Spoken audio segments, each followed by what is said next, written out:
या प्रोजेक्टमध्ये जर तुम्ही पाहाल मॅग्नस इवोकमध्ये, तर 2 विंगची आमची प्रॉपर्टी आत्ता आहे. तर यामध्ये बाकी प्रोजेक्ट्सपेक्षा जर तुम्ही कम्पेअर करायला गेले तर नंबर ऑफ युनिट्स हे सुद्धा कमी आहेत. तुम्ही पाहिलं तर 200 अराउंड आमचे युनिट्स याच्यामध्ये आहेत आणि ॲम्युनिटीज ज्या दिलेल्या आहेत त्या 200 युनिट्सला युजेबल होतील अशा ॲम्युनिटीज दिलेल्या आहेत.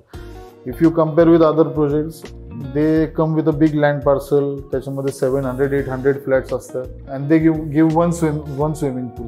तर त्या एक स्विमिंग पूलमध्ये ते एवढे लोकांचा यूज पण होणार नाही. ते फक्त तुम्हाला लोकांना अट्रॅक्ट करण्यासाठी किंवा त्यांना आपल्या प्रोजेक्टमध्ये आणण्यासाठी त्या गोष्टी दाखवतात. पण ॲक्च्युली वेन यू सी एवढ्या मोठ्या प्रोजेक्टला त्याचा ॲक्च्युअल यूज तसं पाहायला गेला तर होत नाही. तर तसं आम्ही या प्रोजेक्टमध्ये आम्ही सांगू शकतो की नंबर ऑफ टेनेमेंट्स ज्या आहेत त्या प्लॅनिंगप्रमाणेच आम्ही जो लँडस्केप एरिया आहे, जो स्विमिंग पूल आहे, ज्या बाकी आम्ही ॲम्युनिटीज या ठिकाणी प्रोव्हाइड करतो, that should be usable to the unit holders in a project. तर आम्ही तो प्रयत्न केलेला आहे. तुम्हाला तो वेगळेपणा कधी पाहायला भेटेल इथे.